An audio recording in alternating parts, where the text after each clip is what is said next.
The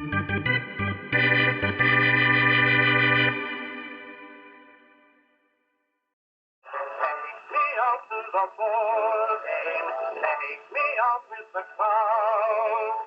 Buy me some peanuts and Cracker Jack. I don't care if I ever get back. Let's hear it. Root for the home team. If they don't win, it's a shame. But it's 1, 2, 3, take around and be all in. Take me out to the ball game. Take me out with the crowd. Buy me some peanuts and Cracker Jack. I don't care if I ever get back. Let's hear it. Good for the whole team. If they don't win, it's a shame. For it's 1, 2, 3, take around and be all again. Hello, folks, and welcome to Talkin' Baseball. This is Season 11, Episode 2. I'm Pete Lincoln. This is my son, Jason Smith. Hello. And our great crew, Dan and John and Deb the Truck, are here. And we're being filmed in the Passios, beautiful Passios studio in downtown Lunenburg. And we have a live studio audience, as they used to say in the 80s, back in the day. Hey, live studio. We don't have a laugh track, but we do have a live audience. So, and for those of you who are enjoying the weather, it is 77 degrees today, right. And a week ago we had 3 inches of snow on the ground. Right. So that's April for you, New England, folks. And you people watching this later on YouTube, our last show's series, episode 1, has 118 views at the last time I checked. So welcome to all our fans out there, and we hope you enjoy the show. Well, 115 were me, but that's okay. No, did I say that? I'm sorry. No, that was just kidding. Thank you to all of you for watching. So. Okay, we're doing something different at the beginning. We're going to do a little teaching business here. Yes, because we educate. We not only entertain, but we educate around absolutely. Here. So, you know, we're a teacher for so long that it just never dies. Old teachers never die. They just lose their class. Yes. Okay? Now, or expand the class in this case. When I was a kid, August 23rd of 1950, I went to my first baseball game, and I got this scorecard. And everybody around me was scoring the ball game. Everybody was scoring the ball game. They gave you for 10 cents a scorecard and a pencil, and everybody scored. Mm-hmm. The last half dozen times that we've been to Fenway, nobody was scoring anymore. Yeah. The scorecard was $400 or something like that. Yeah, something like that. And I'm sure with the technology now, there's probably an app you can use to score even nowadays. I'm sure if I look around, I can find it. So, you know, in the days when we had no TV, I'd sit next to the radio and I'd listen to the ball game night after night and score the game and keep track of them all. It's a lost art. Nobody does it anymore. See, baseball is the only game in which the defense has the ball, so you can score it play by play, which you can't do in any other sport. Correct. How do you line score basketball? You put when they score. Oh, hockey. Yeah, how do you score in soccer? That's a good one. You keep stats, but you can't possibly. Right. And here you are scoring in the TV. Right. See, you are. I would sit there. My mother was an artist, and so she took advantage of a model who didn't move and sat there for 4 hours with my tongue hanging out and my bottle of homemade root beer next to me and sit there and she'd sketch away and merrily. And I have that picture now that was done in 1958. It's cool. So this is the way you do it. I'll take the defensive scoring and Jason's going to take the offensive scoring. And the defensive scoring is completely simple. There are 9 defensive players. These days we have a designated hitter, but he's not a defensive player. He's just a batter. So the numbers go as this. A pitcher is number 1. The catcher is number 2. The first baseman is number 3. The second baseman is number 4. The third baseman is number 5. The shortstop is 6. Doesn't go in order. It goes 1, 2, 3, and then shortstop. The left fielder is 7. The center fielder is 8. And the right fielder is 9. So when a ball is hit by the batter to the second baseman, who throws it to the first baseman, you score that 4-3. Now, if you look in the inside of the scorecard, which we'll bring up in a second, there you go. You can see there's 81 boxes per side, 9 across for the 9 innings and 9 down for the 9 batters. And You score each little box with what happens with that batter. So all you have to do is watch the play, see who touches the ball. If it's a single fly out, you just put 8 to the center field. If it's a single play with an assist in it, to the call, 2 people handle it, it would be 4-3. Right. That's it. That's it. The only other way to make an out is a strikeout, because the pitcher makes that. But you don't say 1 there, you say K. If it's a swinging strike, it's a forward K. If it's a called strike, it's a backwards K. And that's it. So for those of you who are wondering why at Fenway they used to put Ks up in the outfield, That's right. when Pedro pitched, they used to do it all the time. Or when Clemens pitched, they'd hang Ks in the outfield. That was the number of strikeouts. Oh, they're doing it now for Crochet. No, that's right. That's right. Crochet's had 11 the other day. Yeah, right. 11 so, Ks up there. So when you see the Ks, that's the strikeout. That's all. So. And that's it. So you can do all the defensive scoring with just 2 minutes of thinking. Yep. So I'm going to take the offense, which is a little bit more complex, but really not. So you go down and next to the batter's name, you put what they do, and when they reach base, because there are a lot of ways to reach base, but I'll show you what happens when they get a single. Now there are a bunch of ways to do this. Start with the hits. Yeah, start with the hits. Start with the hits. So if they get a single, there are a few ways you can do it. This is how I do it. You can tweak it yourself. So I just say this is the scoring box right here. I just put a single, and then I make him go to first base. See, that's home plate to first base right there. So say he gets a double. Now, see, the one line was for the single. If he gets a double, that's 2, and then he's on second base. Now, say somebody knocks him in and he scores, you just complete the diamond like that. It's how far he gets around the diamond, around what he did. It's pretty simple right there, right? So a triple would be 3, a home run would be 4. That actually is a very sophisticated way to do it. Yeah. The easiest way is to put single, 1B, Right, 2B, 1B. 3B, or Yep. HR. Right, and a lot of scorecards will have actually choices down in the corner. It'll say 1B, 2B, and you just circle what happened. They'll have it right there for you. And there are other ways you could do it, like some of them have colors in the corners, which is, don't want to get into that, but this is the really simple way to do it, either lines or 1B, 2B, 3B, HR for home run. Yep. So there are other ways you can reach base, of course, Yes. which we talked about. So if it was a walk, a walk is considered base on balls. That's what the technical name for it is. So it's just BB, and he gets on first. So that's a walk right there. Tell them about the 5 different ways to reach first without a hit. Without a hit. So this is one of the ways. Actually, there are 6 under the current rules. Actually, there's a new one now. So the 5 ways you can reach without a hit are a walk like this. You can reach on an error, in which case it would be error. Say the shortstop makes an error. You would put E6 and how far he gets, what base he got to. You can also get hit by a pitch, which is HP, hit by pitch. There is also catcher's interference, which gets a little tricky, but I just put INT for interference, and you get on the base. And actually, the catcher is charged with an error. It's an error on the catcher. It's an E2. Correct. It's an E2. Right. But you put interference. There can also be a force play, which we also talked about earlier with our little preview.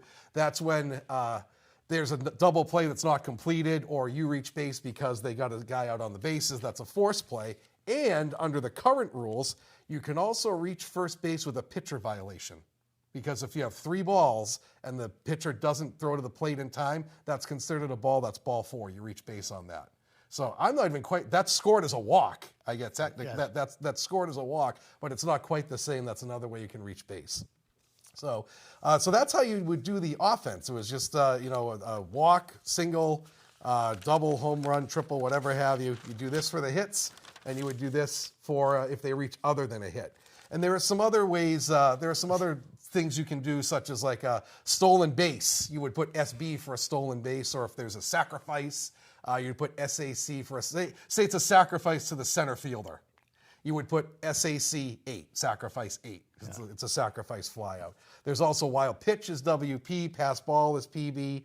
There's a balk would be a BK.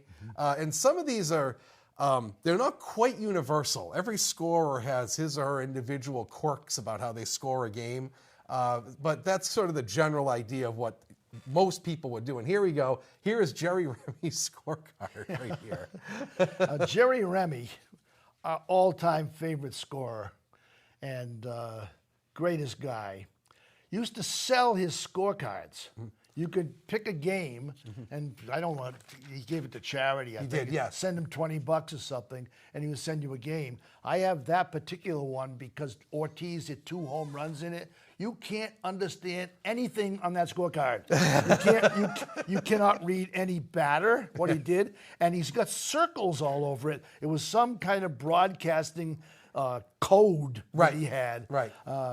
What we're teaching you guys out there in baseball land is elementary scoring. Yes, it is. There's Yeah, all right, kinds of right. sophisticated ways to amp it up Right. with RBIs and intentional walks. And you can so keep forth. track of the count if you want. Like, it was a 2-1 count. Some scorecards have a little thing in the corner here where you can keep track of balls and strikes, which I don't have the attention span for that. I'm sorry. Even as a fan, I can't watch every And pitch. he mentioned filling in the corners. I always did that. So afterwards, I could see in black where Right. all the hits were. Right. And if it was a home run, I filled in the whole damn Right, box. you got to fill in the whole thing. Right. Filled in. Yep. So that's basically how you would score a game, and it's pretty simple. I was like 8 or 9 when I learned. Oh.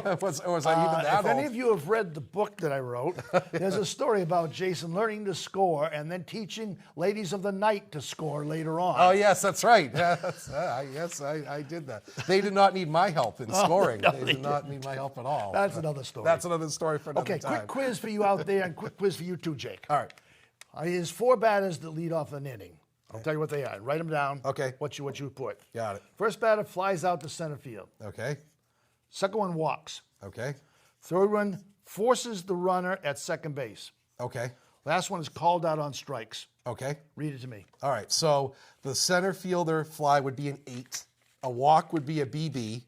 Now the force out gets tricky. That would be an FC, which is a force play. Yeah. But the previous batter is actually the one that's out. Yes, but- So you would put the out on that batter. You would have FC on the hitter.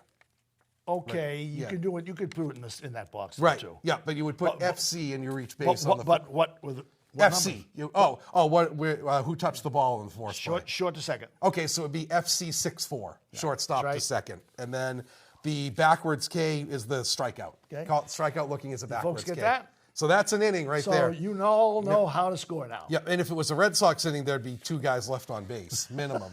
So that's we're shorting it a little Oh, bit. we're here. not. We can't knock the Sox. They're 13 and 11. Right, we can't knock it. And they lead the AL in runs scored, if you can believe it, which is kind of wild. And Ks. And strikeouts, but Both forward and backward. right, Ks. both ways. But I know you taught me. I taught my son how to score when he was like 9 or 10, and he knows how to do it. So if you ever have someone who really isn't sports mind inclined, it's a great way to break the game down into really simple form. And for a lot of people, when they see the numbers and the symbols, it really clicks for them. Really, it puts it in perspective. You know, we used to take a girl named Sophia to the ball games, and we always made sure that she scored so she wouldn't be bored out of her mind before we finished our rum. Okay, we got an ad for a program next. Yes, Susan. Netflix has produced a show called The Clubhouse. It's an 8-hour documentary on the 2024 Red Sox, and it is extraordinary. One of the best baseball documentaries I've ever seen.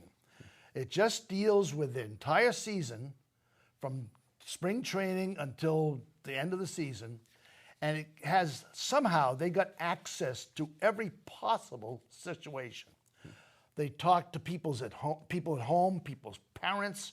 They were in the opposite clubhouse. They got players aside to talk about things. And it's already become notorious because they talked to Jared Duran about his down period in 2021 where he considered suicide. Yep, he has. Can you imagine that someone would become forth about that? And it's actually, from his point of view, helped other people that might be Of down. course, yeah. Athletes are under tremendous pressure. Yeah, they're people. We see them all out there and we think they're Superman and the kids want their autographs, but they are people. Yep. And not everyone is successful. You hit 300, you failure 7 out of 10 times. And remember that this is a profession. Like you said, they're not machines; they're humans. it's a profession where other people are trying to prevent you from doing your job. That's right. And there are very few professions in the world Where that's the case. If you fail, they succeed. Right. There's a failure and a success on every single second in a baseball game. And this documentary makes that so evident by taking on the story of him. Or also, the 40% of Major League ball players are foreigners. 40%. Right. And so it takes Bayo's story and how lonesome he was, how difficult it was for him to adjust to the climate here. Right. The climate and the language. And we don't care if he gives up a home run. Boom. Yeah. Right. You know? Yep.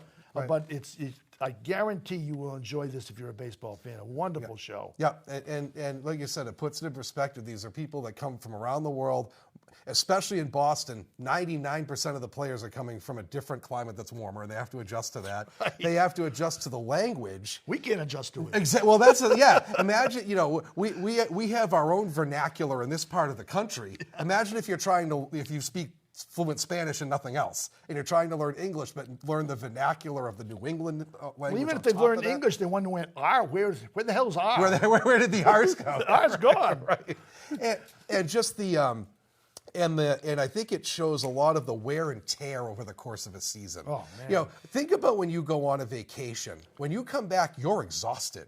These guys do that 7 or 8 months out of the year. They constantly travel, and across the country a lot of the time, or some even go to Japan or Mexico or wherever they are having games, and that's just a tremendous strain on your body and your mind. And both of them. They play double the games that basketball and hockey do. Right. 162 games, not counting postseason. Right. Yeah. So some are into the 180s by the time they finish their season. That's a long time. That's a long time. And imagine that you're leaving your family during that entire time. Yeah. That's an extraordinary stress on someone. Think about how stressful that would be. At one point, they show Bayo crying. Right. Because he missed his family. Yeah. Right. Yep. Not only your kids, your parents. I mean, just whatever. And your culture and your food. Right. Yeah. Right. Exactly. Yeah. Exactly. So, I agree. I think it puts it shows just how the players are human. They're not machines. Yep. And even if they don't do their job, they're still trying their damnedest. I mean, even the fringe guys on the roster are in the top 1,000th of 1% in the world at what they do. Right. To make it to the majors is extraordinary. There's 750 people that can do that. In the world. There's 1 million lawyers. There's 1 million doctors. There's 750 baseball players. Right, in the entire world. In the world. Yeah. So definitely watch it. Invest the 8 hours in it. Completely worth it. Okay, it's time for tidbits. Tidbits, yes. Tidbits, our favorite part. Yes. What I do is during the month, anytime anything extraordinary happens or noteworthy happens, I jot it down. And then when I get at the end of the month, I'll pick out the best ones that needed to be reminded of in our show. So I'll do the first one. Before the season started, the Yankees had been prohibitive favorites to win the World Series. But they suffered 2 extraordinary body blows before the season even started. Their Cy Young winner, Garrett Cole, had to have what do you call it? The Tommy John. Tommy John. The TJ. Surgery. He's out for the year. And into next year, too. And Louis Gill, or Heel, as they pronounce it, is going to be out until July. He was the Rookie of the Year last year. Right. So in one fell swoop, they lost their Cy Young winner and their Rookie of the Year. And you know what I have to say to that? Aw, fiddlesticks. Too bad. We're broken up about that.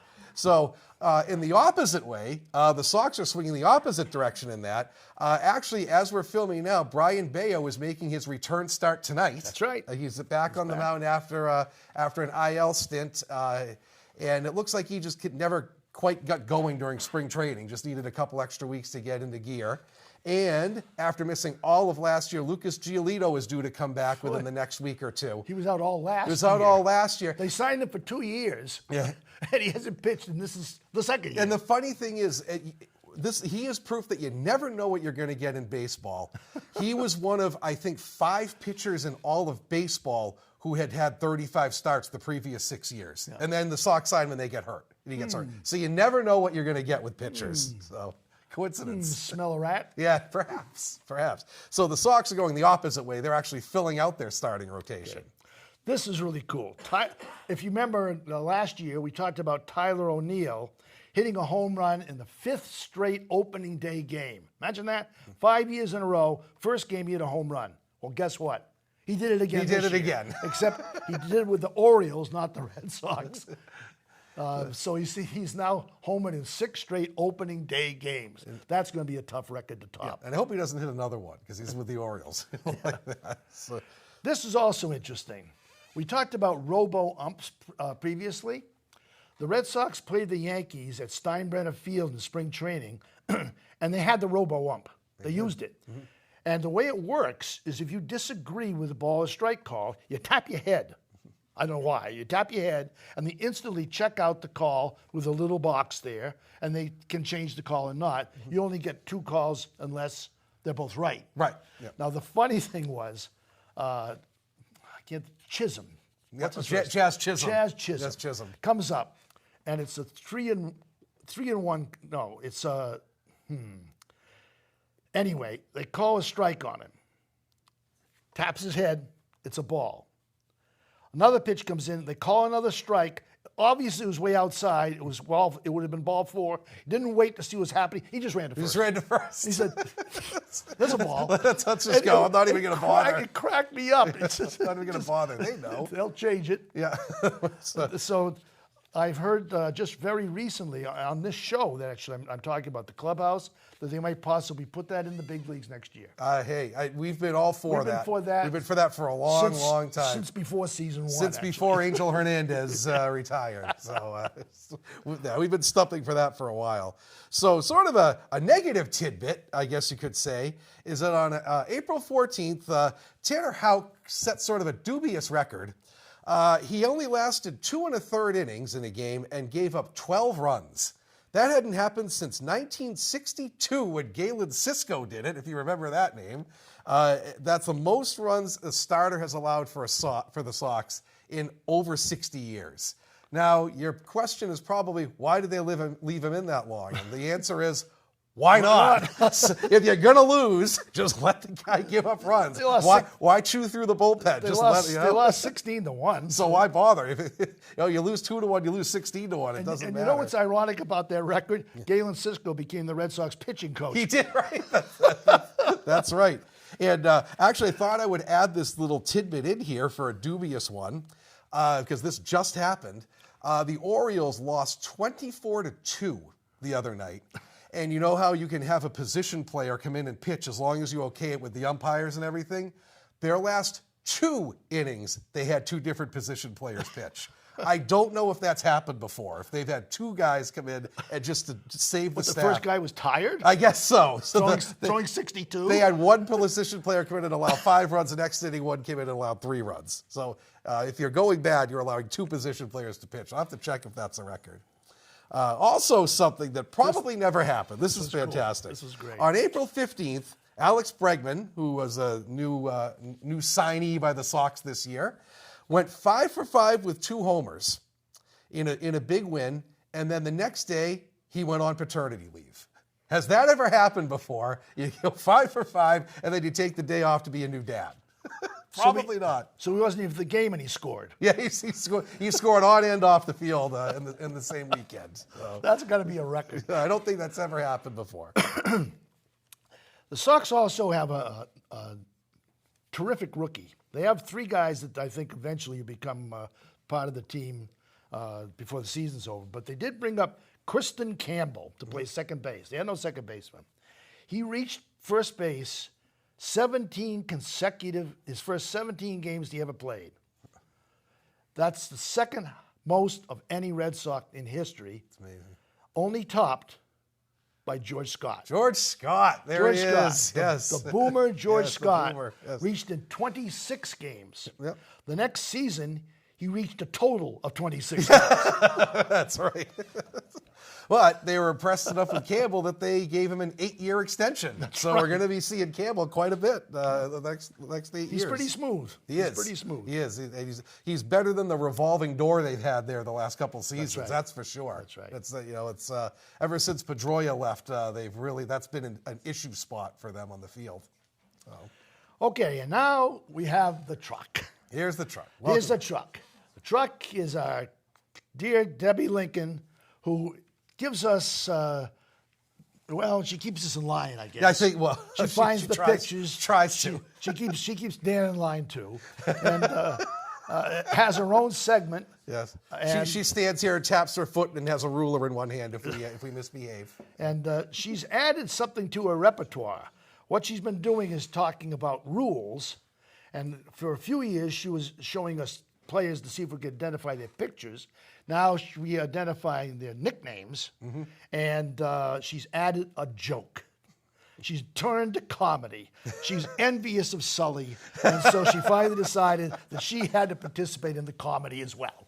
Okay? So here's the truck segment.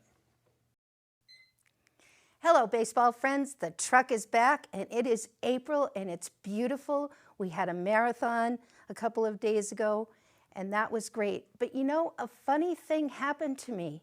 I had 2 tickets for the Red Sox on my dashboard. I went in and did some errands, came back, and my front windshield was smashed in, and there were 2 more tickets. They were left there. I had 4 tickets. I don't understand it. I don't think the Red Sox are that bad.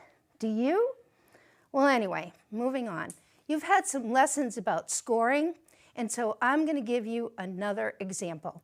So, we're playing the Yankees. Judge gets a walk.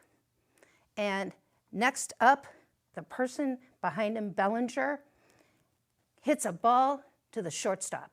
The shortstop shuffles it off to second base, and Judge is out. And the second baseman throws it to first, but he throws wide. So Bellinger is safe. How do you score that? Is it an error on the second baseman? No. You know why not? Because you cannot assume a double play. So it's 6-4, Judge is out, but Bellinger is safe on what's called a fielder's choice. So there's some scoring for you.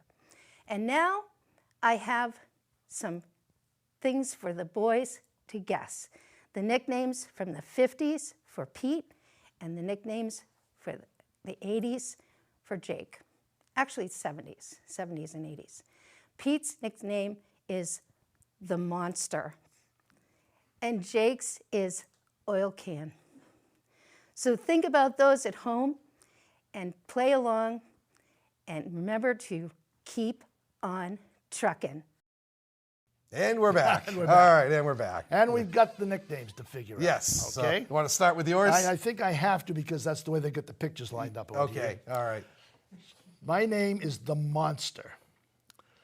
Actually, my college, the Monster pitched for the Red Sox while I was at Tufts, and my college roommate and I used to go into the ball games before he got the name the Monster, and our nickname for him was Richard the Rhino because he was 6'6" and weighed 260. He threw left-handed sidearm, and he was scary.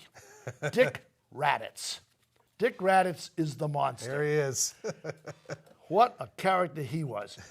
And it was different in his day. He didn't come in and pitch 1 inning and get a save. One game against the Yankees, he pitched in relief 8 2/3 inning and finally got the win. He pitched a complete game as a relief pitcher. And he would have 180, 200 innings pitched in a year. I think he qualified for the ERA a couple times. He pitched so many innings. Unfortunately, he had a problem with alcohol. The Sox traded him to Detroit, and he had a short career.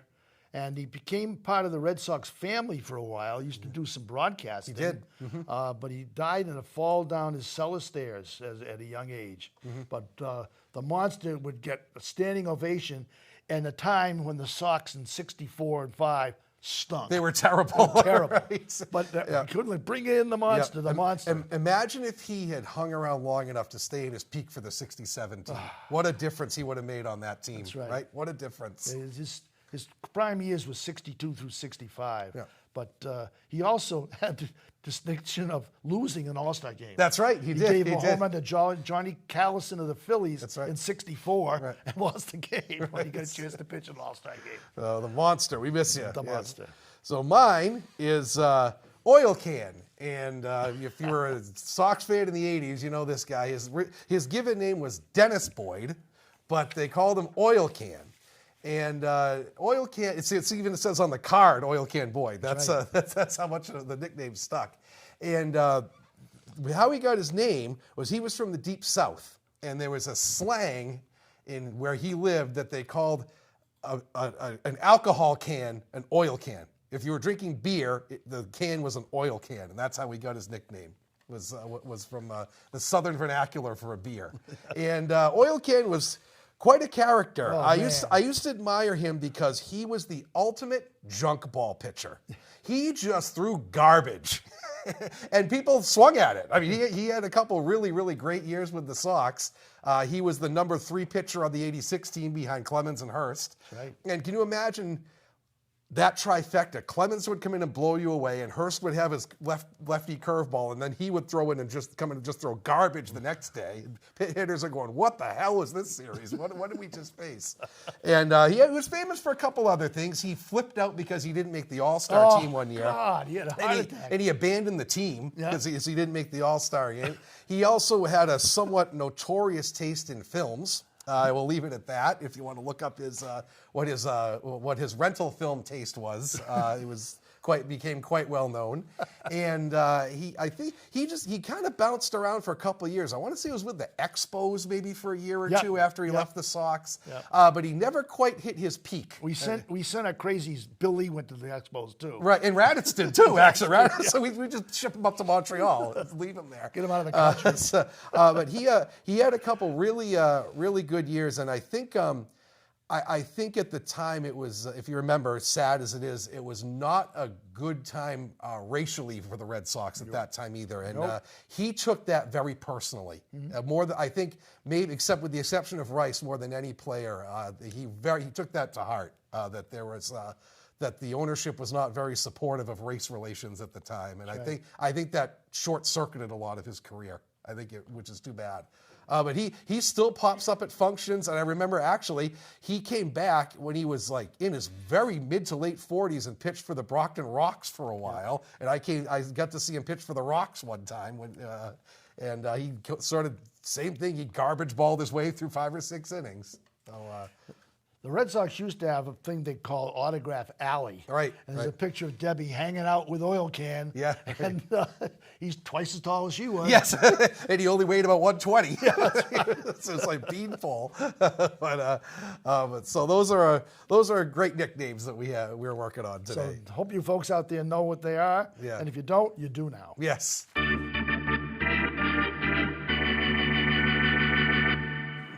All right, it's time for Fenway Memories. We have between us been to 111,000 ball games. That's conservative. and there has to be memories that are stuck with you all the time. I can still remember one of these memories I have today happened on my first game. I told you it was August 23rd, 1950, 75 years ago. And that's interesting because I'm only 73. You were in utero at that point, I think. The Red Sox were playing the St. Louis Browns, who became the Baltimore Orioles in 1953. But they were still the Browns. St. Louis had 2 teams. And this was a great team. The 1950 Red Sox had the highest team average of any team ever, 303, and that's when pitchers batted. Right. They had Williams and Dorr and DiMaggio and Pesky and a great team. Their right fielder was a guy named Al Zarilla, and he played with them for just a few years. He had also played for the Browns. There he is. Yeah, there's Al. Al Zarilla, and his nickname was Zeke Zarilla. Well, this is what happened, and all 3 of these memories of mine have to do with weird injuries. We've seen a lot of players get hurt pulling a muscle, getting hit by a pitch, but these 3 injuries were very peculiar and very memorable. Al Zarilla in the 4th inning swung and missed at a pitch, but the catcher missed it. So he took off for first base. The catcher went back, picked up the ball, fired to first, and hit Zarilla square in the back of the head. Remember now, in 1950, there were no batting helmets. You just had your cap on. Zarilla kept running, stepped on first, ran about 20 yards down the foul line, and collapsed unconscious. out cold. They lugged him off the field, and the pinch runner came in. So he's a guy, I don't know what muscle memory kicked in. Must have. They didn't have concussion And protocol I then. remember thinking, that's really weird. I've never seen a play like that before, and I'm 8. Right. The second one, let's see. Serve. Oh, Yeah, good grief. Serve. Bob Serve Yeah. was a longtime Yankee, and he was traded to Kansas City, which is weird because Kansas City usually traded their best players to the Yankees. And he was in a terrible collision early in 1958 with a catcher. He crashed into him because in those days you could crash the catcher and knock him over. Sure. And he broke his jaw. They had to wire his jaw shut, wire it shut. And they figured he'd be out for quite a while. He was out 3 days. And he came back and played with his jaw wired shut. Well, a few weeks, maybe a month after that, I think it was June, that's when I always would go on my birthday, June of 58.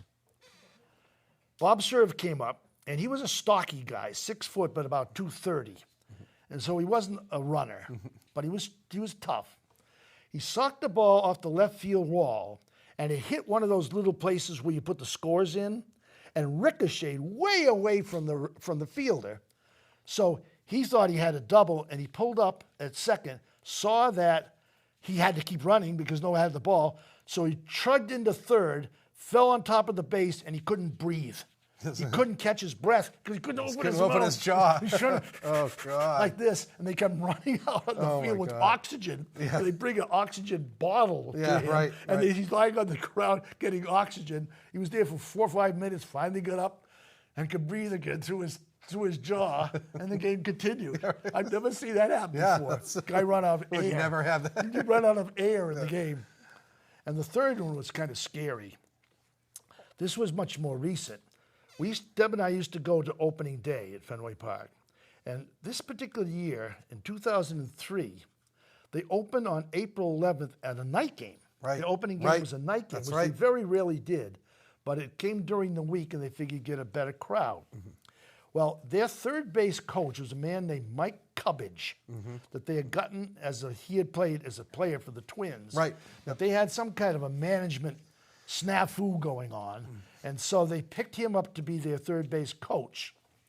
Now, in opening day, there's a lot of ceremonies that take place in the Sox. And so at the end of the 5th inning, they dragged the field to smooth the field out. And these 3 girls, all dressed up in bikinis, came running out with brooms and swept off the 3 bases. Right. They swept them off. When they got over to third base, they swept off the base, and all of a sudden, Mike Cubbage, who hadn't left the field after the Sox batted, collapsed. I remember that. Collapsed on top of him. I thought, looking on, it was something the girls did. They whacked him with a broom. Right. It was an act. Right. It was part of the show. He had suffered a diabetic seizure. Yeah. Imagine that, a diabetic seizure on There the it is. field. Yep. There's a picture of the crowd dealing with him. The Orioles players all went over to try to assist him. Eventually, they lugged him off the field in a stretcher. And he didn't play. He didn't coach much longer and retired shortly after did. that. Yes, he because he did. couldn't control his diabetic situation. And no one knew that. No, right, So how I would just you know thought that? How I would thought you he ever was know that? part of the act, or a girl had knocked him out, or what. But those 3 injuries, the hit in the back of the head, and the oxygen, and the collapse. We're not the kind of injuries you usually see in a ball game. No, it was not. And you can tell years later they sure stuck in my noggin. Yeah, right. So those are my Fenway memories for this week. So my Fenway memory is sort of it's also sort of a cautionary tale, and I think it's sort of appropriate that this is the first really warm day we've had this year. It's It's hot in 77. here, It's a little too. hot. It's always hot under these lights. But I was thinking of the time at Fenway when I was the most uncomfortable from heat. I mean, when you go in April, you expect you have rain, you have your windbreakers on and stuff like that. But also just as dangerous when you go to the park is that it's hot. You're in July and August, if you're in the sun, especially in the bleachers all day, you're roasting in the sun. Did you see, just to interrupt you a minute, Did you see that the Rays, who are playing at Steinbrenner Field, aren't going to play in Florida more than a few games in July and August? Right, because it's so. Because they don't have the dome They don't anymore. have the dome up, So right? they're not going to play. They're playing all their home games in April and May. Yeah, right. Well, Isn't it that makes weird? sense. It makes sense. And I was trying to think of the time when I suffered the most, and you were there. We went to the park, and it happened to be Nomar Garcia Parra's birthday. And on his birthday, he hit 3 homers. I believe they won 23-4, I think was the final score. They beat up on Tampa Bay. They beat up on Tanyan Sturts, who was a local guy from Worcester. From Worcester. Yes, Tampa Bay brought him in, and they sang happy birthday to Nomar, actually, after he hit his 3rd home run. But that game was the hottest I've ever been at Fenway Park. We were right on the first base side. It was an afternoon game, and the sun was coming right on you if you were on the first base side. And it was a chore to stay conscious after about 5 or 6 innings, because you have nowhere to hide when you're at Fenway. Fenway doesn't have a dome. Fenway wasn't built, to be angled away from the sun or anything like that. It doesn't have the modern amenities that other parks have. And I was quite miserable, actually, the last 3 innings, because I don't deal well with heat. So just a cautionary tale: if you're going to Fenway in June, July, and August, even September, be prepared, hydrate, bring your suntan lotion, because I had a bright red burn all around my neck for about 4 or 5 days afterwards from the sun beating down on me. And just be prepared that you're out in the elements when you go to a baseball game. I have a solution. Yeah. Go to a night game. Go to a night game. There we go. That's although some night games are pretty bad too, but at least you're not in the sun. But if you're going, that was my memory. I kind of thought of that with the warm weather coming here, and just be prepared. If I known you were going to say that, I have a follow-up to that. Yeah. Deb and I went to a game in July. Roger Clemens was pitching against a Mexican pitcher. Yeah. We had great seats right behind the visitors' dugout. Yeah. And by the 3rd inning, we were pale Yeah. from the heat and went and stood up the rest of the game. Yeah. Remember that? Yeah. I think was it Ted Higuera? Yes, Teddy Higuera. Teddy Higuera. Teddy Higuera. He was Mexican. Yeah, he did. That was just chilly for him. Yeah, right. That's right. So, good. We're at so going past some memories. Speaking of Mexico and Japan. This is our next thing here. Oh yeah, right. Well, Major League Baseball has always been trying to expand to other countries. They don't have to try to expand to Japan, because Japanese are crazy about baseball. Ever since Babe Ruth had a barnstorming team go there in 1934. In the 30s, right? Yes. He did it all by himself. Go see the Babe. Yep. But they've had some games in Mexico this year, and they've had games in Japan. They're trying to expand. My suggestion is they try to expand attendance in Tampa Bay. Right. Tampa Bay moved to a stadium that holds 10,000, so they look like they got a big crowd now. And they really don't have a big crowd. When they had the dome, if there were 8,000 people, they were homeless, I think. Yeah, so that's our suggestion. That's just a comment. Just a comment on that. Okay, so it's time for Stump Jason. Every Late in the show this time. Yeah, if we moved it, Yeah. so you have more time to consider it. Okay. And I think Stump Jason has really become a stump the audience. Yes. Yeah. So let people at home see if they can come up with this answer before he can do it. All right. All right, here's the Bring it question. on. All right. Here's the question. All right. There are 30 current Major League teams. Okay. 10 of them are original teams with the same place and the same names from 1903. Okay. 5 are American League teams, 5 are National League teams. Name the 5 National League teams. Okay, right off the top of my head, do Yep, it now? yep. Okay. So the Pirates, the Phillies, let's see. Okay, so they have to have stayed in the same location? Yeah, oh, yes. Okay, so we can't say the 5 Giants because they've 5 moved. original Okay. teams. All right, so They were there in 1903. the 1903. Okay, so Pirates, Phillies for sure. Let's see. I'm running down. I'm running them down by region. Let's see. So Washington would not count because they have moved. No. They've moved on. Let's see. The Cubs. Yep. Cubs are one. The Reds. Right? And who would be the last one? We played them twice in the World Series. Let's see. Who would it be? It would be, the Cardinals. Attaboy, Cardinals. attaboy. Cardinals. Got all 5. Yes. You folks at home beat Jason? If you did, that's amazing. I had to start running down the divisions. Because this guy has a PhD in baseball trivia. So those are the 5 original NL teams 5 that have not moved. Have not moved. So teams like the Dodgers and the Giants have moved. They're original, but they've moved. They're in a new place. Or even the Orioles were the Browns, and now they're the Orioles. But they have not moved and kept the same team name. Phillies, Pirates, Reds, Cubs, and Cardinals. Yeah, and actually, considering how long they've been around, other than the Cardinals, the other 4 have not won a lot of World Series. When you think about it, I mean, we have played the Cardinals in the World Series. Yep. We played the Reds in the World Series. Right. Way back, we played the Pirates in the World Series. Right. We've never played the Phillies. Never the Phillies. I don't think the Cubs, except possibly way back. way back in the teens, maybe they I had the Cubs. I should know, maybe. but I don't. Yeah. All right. I don't think they ever did. Let's see.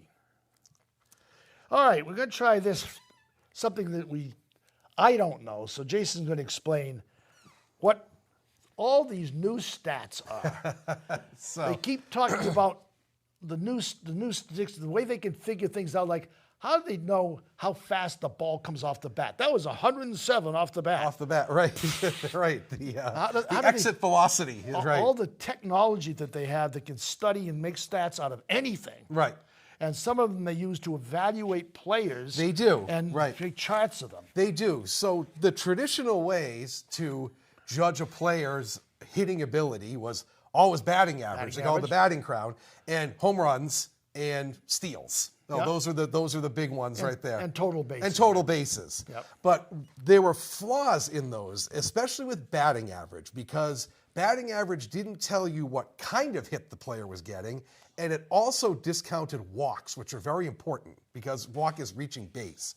So over the years, they've sort of perfected a lot of these statistics, and what's much more important now is something, there's on-base percentages replace batting average because that takes account into walks, and they've also modified it that, obviously a home run or a double or a triple is much more valuable than a single when evaluating an ability. So they've come up with what they call OPS, which is your on-base percentage plus your slugging percentage, which takes into account the kind of hits that you get. So when you see OPS, that's what it means. It is your on-base percentage plus your slugging percentage.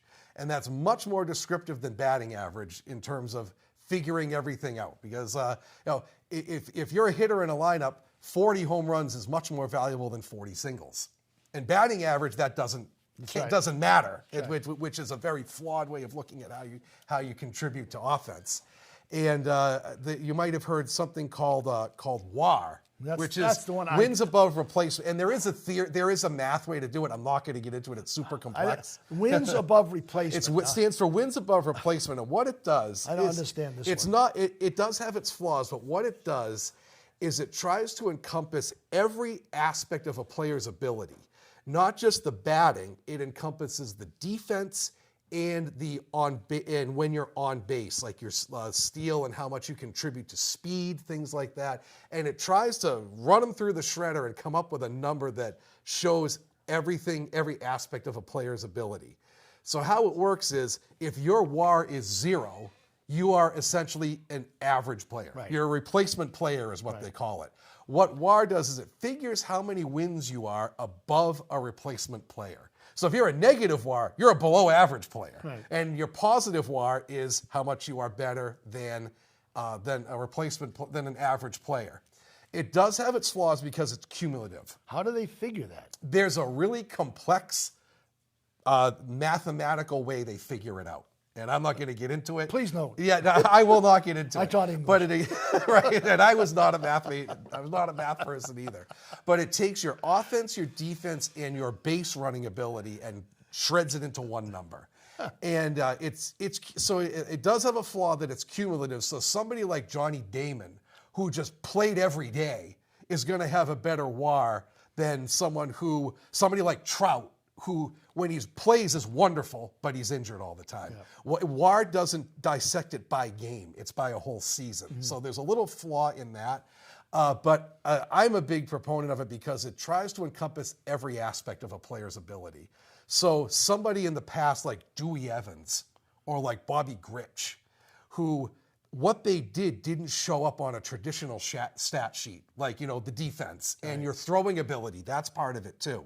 And your base running efficiency, you know, in the days of the 80s when guys went nuts on the bases, you could steal 30, but if you got thrown out 30 times, you didn't do much good for your team. WAR encompasses that your stealing percentage is wrapped into that too. So it's not just your steals, it's how smart you are. And so that's basically what WAR is it encompasses all of your ability. And if you are a 5 WAR player or above, you're an all-star. You're an extraordinary player if you put up a 5 WAR season. You know, we have guys that, you know, Barry Bonds used to put up 7 or 8 WAR seasons, which is just ridiculous. So that's WAR in a nutshell is what it does. And on the offense, it also counts the walks, which is huge. It's your on-base percentage. So, quick, you got a couple others? I have a couple others. And another little thing about stats is that they are meaningless without context. And by that, I mean, when you put a number up, it has to be in the context of the era you played to be meaningful. You know, so like when Pedro was in his prime, Pedro put up those numbers in an era that had the greatest offense ever. Right. And so what he did was doubly extraordinary. That's right.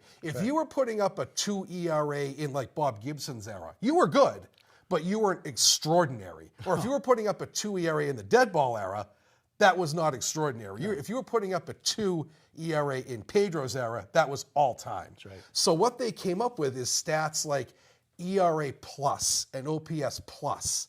And what those do is that they put the earned run average and the OPS in the context of the times.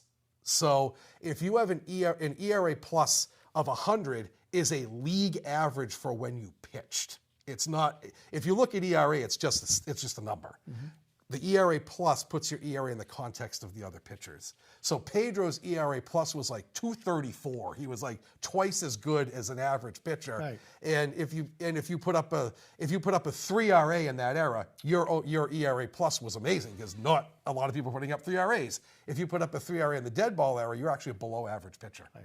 So the pluses, when you see a little plus, it puts it in the context of when you played, which I think is very important, extremely important. Well, thank you. And Yes. now we have time out for our visit from our friend Sully from Revere. Sully from Revere. Sully is... Welcome, Sully. Welcome, Sully.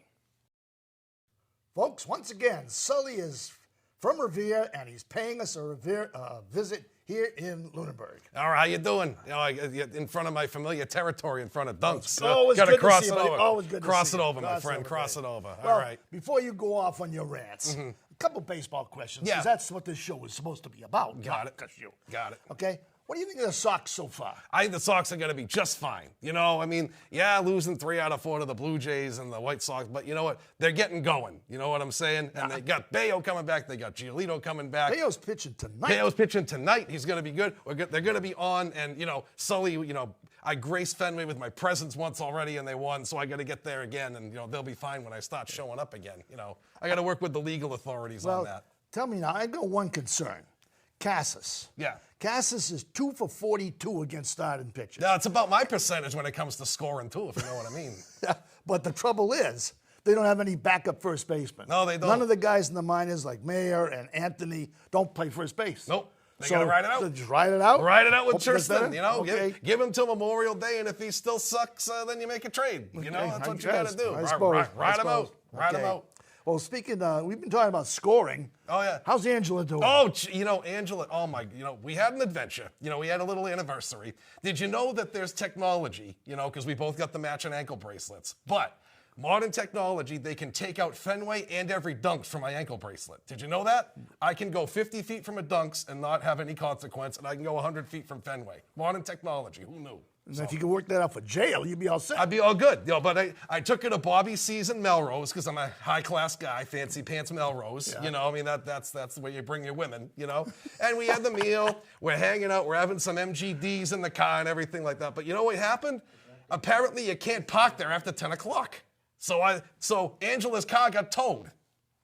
So we were stranded in Melrose without a ride. She said, let me call a Lyft. I'm like, what the hell's a Lyft? I'm not lifting you all the way back to frickin' Revere. I mean, you're a sturdy gal. I love you, but I'm not doing that. So we had to call the Lyft, and we went in some weird dude's car. And we get in the car, and the guy doesn't have the Red Sox on. I said, what the hell kind of driver are you that you don't have the game on? I put on my No, I didn't know. Next Lyft driver, you got to put it in the app. Must have Red Sox game on if it's going. I missed a grand slam. I mean, what are you going to do? I mean, I was not happy with Angela. So. Well, we didn't hit one. No, it was the other team. They hit one. Trust me. It was not the Sox that did that. They haven't hit one since 2023. Yeah. So Angela and I were little button heads on that. I'm sorry. I'm not the jealous type. But you get in some weirdo's car. That's not my kind of thing. I'd rather kind of make my way. Calling a buddy for a favor or something.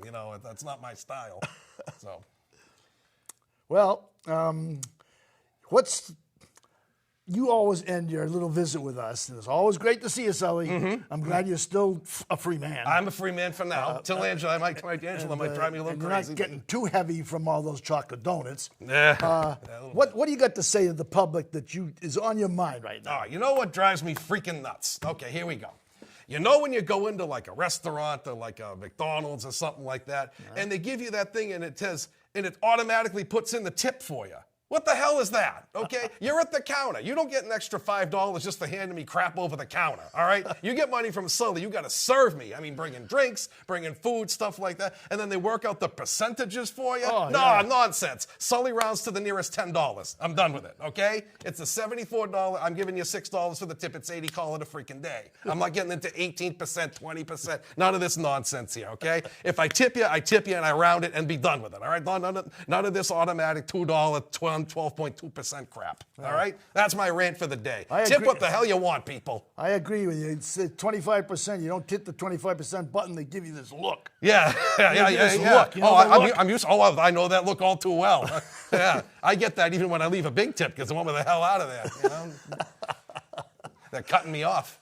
Well, Sully, it's always good to see you. All right, man. Cross them over, my friend. We'll see you next time. I'll be here next time. I'll be a free man. We'll talk about my job next month. Back to our program. All right.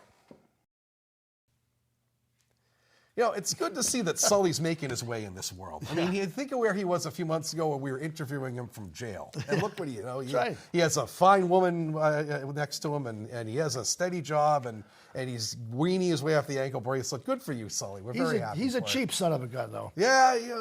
He's not into big tips. No, he's no. And it's, when he treats Angela to the Michelob Lights, But we're glad to see he's making his way. And actually, we almost got to wrap things up here. We're up against the clock. So that concludes Season 11, Episode 2. It's great to see everybody out there and keep watching us. And thanks again, of course, to John and Dan and Deb the Truck. And there they are, They right are there. a fine crew. Yes. They add to our show tremendously and put up with our antics. Our improvisational antics. Our unprofessional antics. Unprofessional antics, for sure, yes. Yeah. So thanks for watching, and you can see us on YouTube whenever you'd like. I think we're on 7 times a week on local cable access on PAC, and enjoy the rest of the season. We'll be back in about a month, hopefully, to talk to you again. See you in May. So Take long. care.